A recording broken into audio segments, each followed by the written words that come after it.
John Kashi was born. Can you hear me now? Yes.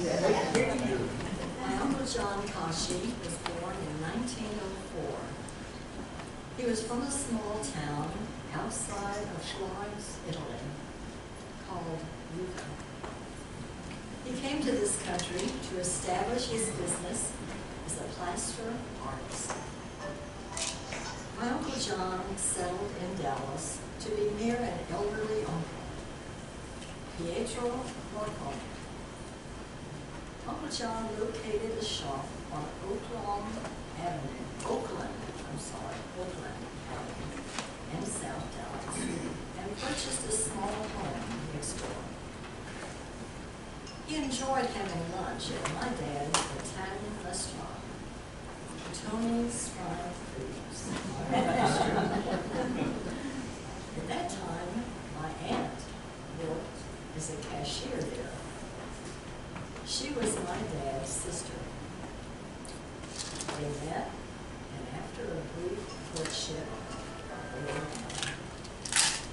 Their home was next door to Uncle John's shop. My brother, Anthony Ventura, worked with Uncle John when he was just a young boy. When I was about 8 years old, Uncle John came by my house. He asked if I would like to see a beautiful home he was working on. We asked my mother if I could go. She said yes.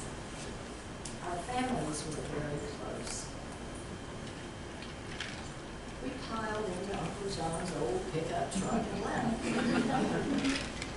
When we arrived at the DeGoyer, I could hardly believe my eyes. Uncle John said, "Giovanna, look up." The beautiful ceiling was truly breathtaking. I'll never forget the experience of that special day. The most outstanding of Uncle John's artwork is at the Hall of State in Fair Park. As you enter the large hall, you will immediately see a huge gold medallion on the hall wall. It depicts the 6 flags that have flown over our state of Texas. It is truly magnificent. Uncle John worked on many fine homes in Dallas, one being the Mary Kay Mansion. Oh, wow. My Uncle John was a perfectionist. He was on contract to install a ceiling in a Dallas hotel. It took many months to complete. However, on his final inspection, he was dissatisfied. So we began the arduous task of taking it down and rebuilding the entire ceiling. I have several examples of his artwork in my home. When it was being built, Uncle John decorated my living room and dining room with crown molding around the ceiling. It is very beautiful.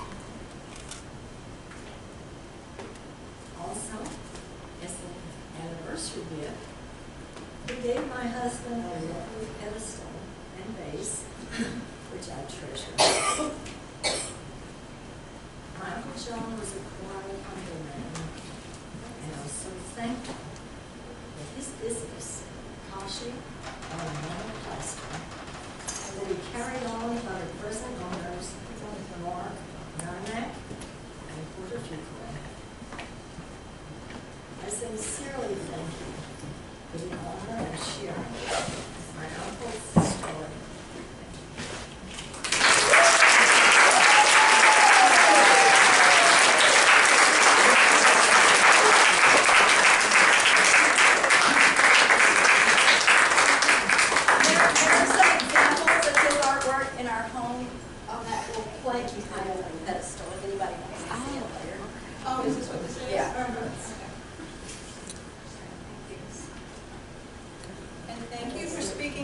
today, the docents would like to give you all.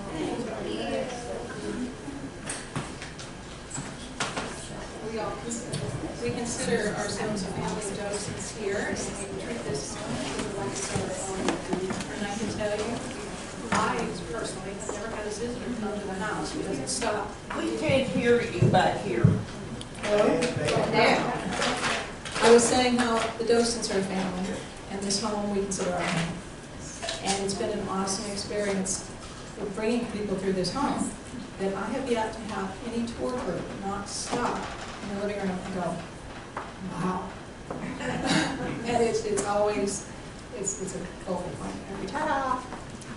So we're going to move on to our second speaker, who's trying to get his slides synchronized. Looks like we got it. The Kashi Plaster Company exists today under new ownership. In 2016, as our last speaker just noted, two gentlemen took over the company, and we have Mark Marinick here, one of the owners, to share some information with us, to show us some slides. So Mark is another Dallas native. He grew up here. He went to Lake Highlands High School, Highland Park High School.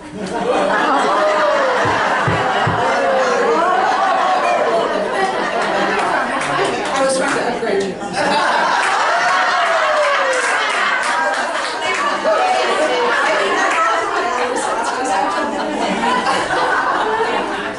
All right, I'll try to get the rest of this right. He went on to a small East Coast school by the name of Harvard, where he studied visual and environmental studies and received a certificate in design. He got his MBA from SMU. And one of the things he wanted to do in 2016 when they took over Kashi, I'm having a day, was to try to rescue that treasure, make sure that that Dallas treasure, that company we have, can continue to thrive. So, are you ready?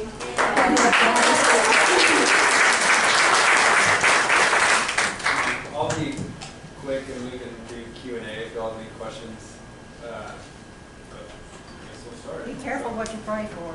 Yeah, right.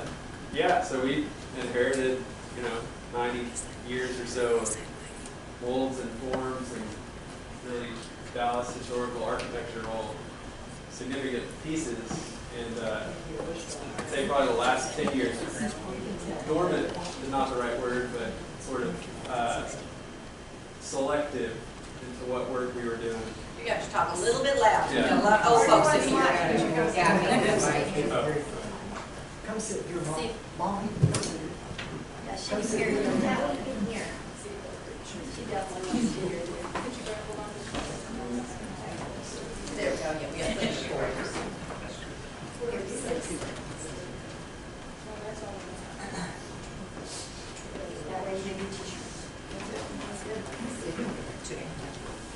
We are adaptable. We try. There we go.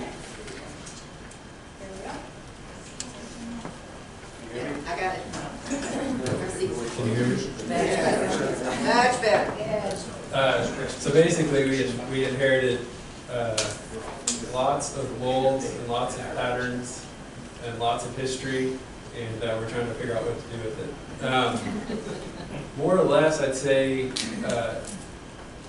I'd say plaster sort of has gone maybe out of vogue the last 20 years, either from expense or just I think builders were getting away with building boxes with not much ornamentation.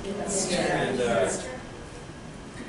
I think it's changing. I hope it's changing. But there's still plenty of substantial homes being built in Dallas and around Dallas that the architects insist on plaster. So that would be like Mary Kay's house and the Hicks house and the Muse house and a host of others. So I thought I would just focus on sort of history of plaster, a little bit of Mr. Kashi, and then just kind of how it was made back then and how it's made now. It hasn't really changed much. And then show some pictures of some stuff we've done in the last several years. So I just cut and paste this from encyclopedia, but we're not plagiarizing. Make it through school. I mean, why rewrite it? It's already been written once. Yeah, so basically it's an incredibly old material. What's ironic is it's incredibly green. There's very little waste, surprisingly. It is pretty benign, so it's not like we're cutting marble or granite and have to raise granite and have to worry about much. So that was encouraging. It's stable. One of our selling points to people is how you can see it in the ceiling that's in there, how incredibly stable it's been over the last 80 years. There's very limited cracking and peeling and all of that. So, we're finding, for instance, like in the Dallas Records building, there was a lot of plaster. I think it might have preceded John, but it looks familiar. But basically, they put in drop ceilings sometime in the 50s and 60s and covered it all up, and now they're trying to go back and fix it, and they're finding out it's very expensive. And some of it's just not. We're just going to have to recreate it, and they'll have to get over it. It's really sad what they did. They're just holes piercing, very intricate, canvas leaves this and medallions that. So we'll see. So I found this picture on the right is a receipt from 19. Let's see, can anybody else read it? 40, I think 43 or something like that. 5th of November. It's in Italian. That's when I guess he would have been at 2612 Good Latimer, and we're now at 2615 South Good Latimer, so right across the street. But these would have been forms and patterns he would have ordered from Italy, so different types of rosettes or medallions or cornices or capitals or things that he would have been replicating. So still kind of the same as today. Some things are replicated. Probably 70% of what we do is, custom each time, sort of like the Six Flags in the Hall of State. So this ceiling, I'm guessing, without giving it too much thought, would probably cost $250,000. If you think about it, it's plaster's about 5 pounds per square foot. I think you were telling me it's 1,800 pounds, so it's substantial. Someone was asking how we adhere it to the ceiling. Well, you build the structure that is built out of steel, and you basically, you can tell how it's done. Yes. He was telling us, I heard him I talking. never got that into it. I was a helper. But I would like to know, because you mentioned this, that the original hair was horsehair. That gives the strength to the, when did it change to him? It probably changed, I'd say maybe in the 60s and 70s. There were probably fewer horses around. So it was horsehair. Yeah, so it was either a mix of horsehair or hemp or sisal, jute, Anything that would rope. hold it all together. Yeah, basically, it's, what a rope factory didn't use, you could use. So it was always a combination, whatever was available. Okay. My understanding. So it would probably take us about a month to make all the pieces and 2 to 3 months to install, depending on who the superintendent on the job is. So and it would have been very similar when John was doing this, but and in a lot of ways very similar. We're still given a lot of room to be craftsmen and come up with the designs, because a lot of people don't get into the details, and we end up having to solve their problems for free. That's what artists do. Right? Yeah, so either people, come in with pictures of something they like, or they pay an architect. Those are the wonderful kind. That this probably would have been prepared by an architect who knows exactly how big is this going to be, how's it all going to work. It's all going to fit in there.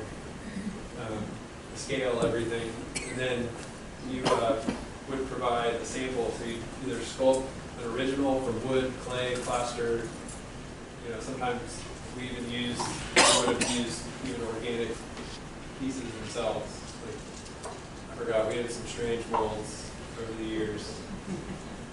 Guns. My guys like big molds of guns. They play with toy guns. Is this almost like a lost cast mold when you're doing jewelry? Yeah, Reverse mold? similar. So I can get to that too. So a lot of the molds would have been made from plaster or glue and animal fat rendering, if you remember. Today it's some combination of silicone or urethane. And sometimes we have to, especially if we're doing recreations, we have to go in with a type of clay that we can heat up, make a mold, make a casting, and then recarve it and make a proper silicone or urethane mold. The animal rendering was used maybe up until the mid-'80s. Sort of makes sense.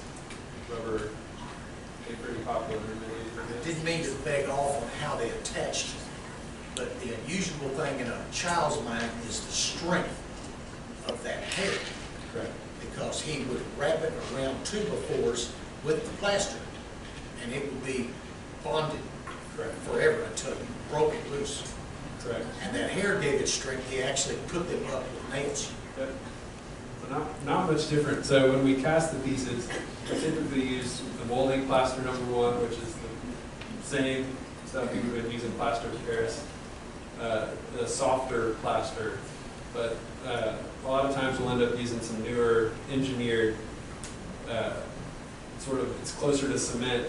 So there's a trade-off. So you can, between plaster and say cement's the toughest, plaster is the most malleable or hardenable. You want to find the combination that fits whatever we're making. If it's a fire mantle or it's a ceiling, it can be plaster because hopefully nobody's up there doing anything to it. But yeah, so then I'll get to more. So yes, and the way you install can be difficult. Use a lot of nails, a lot of liquid nails, but the real artistry is in the patching, which would have been what distinguishes John's work from anybody else's work, or our current work from anybody else's work. It just takes a lot of time, a lot of patience. So here, this is where we're making a form, and that's the middle picture. That's a screed. So you basically cut the pattern out of tin, make a box, throw the plaster down, run the screed over again and again, and different viscosity, water contents of the plaster to get the definition, and then you end up with the form. And the picture on the right is not a mold of what's in the middle or the left, but it gives you an idea. So it's a cavity mold. So after you make the form, you put clay in for about a ½ inch. Then you put plaster on top of it with the 2x4s, and you make a shell. And then you take the shell off, you take the clay away, and you're left with a cavity between the shell and the form. And then that's where you used to pour the rubber. I mean, the animal rendering, or what we do now, is the rubber. So you end up with something like this on the left. So you mix the plaster up, then you put, these, what we call them scrapers. A lot of our guys are Hispanic. So I've learned Spanish, not Italian. But they're close. Yeah, so then you cast it. The first layer or two is plaster, then the next is plaster and hemp to give it or horsehair, whatever you want to call it, to give it some rigidity. And then you end up with what's on the bottom right. You peel the rubber away, you're left with the form, you let it dry for a few days, and then you're good to install it. Yeah, today just list the stuff we do. I'd say most of our work is done in Park Cities and Preston Hollow, and then there will be someone somewhere. Like today I was in Midlothian educating a man who's building a nice house. And he should do plaster. He made a mess for himself. There were like crown moldings that were 5 pieces of, 2 were wood, and 1 was the new sort of rubber composite. And for about 6 months, it's going to all be splitting. not good. We're seeing a shift to quality, so people are wanting to fill their spaces back with things. A lot of it's a simpler version of something John would have made. So, like this is a new pattern, so it's got ornamentation, but it's a little more geometric and just simplified. Yeah, so I think people are tired of paying builders for stuff they're not getting. We're seeing a shift. Yeah, and so we handle all sorts of jobs. I'll show you some of the bigger ones here in a second. Those are the best because usually there's an architect. You spell out everything in one. But we also get a lot of people who sort of wander in and had something done 10, 20, 30, 40 years ago and they're wanting it done again at the same price. Which I literally one time I just got the notice that they were increasing the rubber prices like 8%. I just handed them to the woman and I was like, add this to it. Nothing I can do about it. So I think the one on the right is in Harlan Crow's house. So take that panel and multiply it by 10. And it's like, you turn it upside down, it's basically an Olympic swimming pool. It's massive. Wow.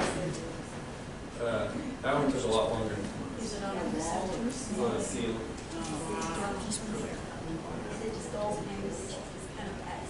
Yeah, we don't paint. Someone else does that. We can kind of confuse people with the plaster stuff, but paint people are, they have their opinions. I think this on the left, I'm not sure whose house that is, but that's all plaster, so the crests and the panels and the cornice up top is all plaster. Are they separate pieces? Sometimes we can put different pieces together, but usually if it's something like this, we will put them together and then make a mold, so it's all one casting, which it's stable as stable can be, but if you can cast it as one piece, it's even more stable.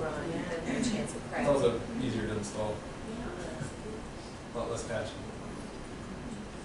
I think that's the Barron house, one on the left. And then on the right, I think might be Miss Dedman's house. There's some special air vents. So you do a lot of return vents. People don't think about it. It doesn't rust. So it's kind of worth the price. It's a good value. It is. Good salesman there. I've taken out all my registers and I'm just waiting for time to get replaced. I'm forcing myself to do it. So the one on the left is a house in Beverly that I think these people have, I don't even know, $500,000 worth of plaster. Wow. This is a it's like a vaulted ceiling with a twist. So that is particularly difficult. Yeah, it's sort of got two planes. It's sort of like a vault and then twisted. I don't know if they have the pictures from that house, but it's pretty amazing. And then this is again, Miss Dedman's house on the right. This is really kind of what you would think of as classical architecture. But then all the egg dart, the brackets. I can go through more pictures if you want.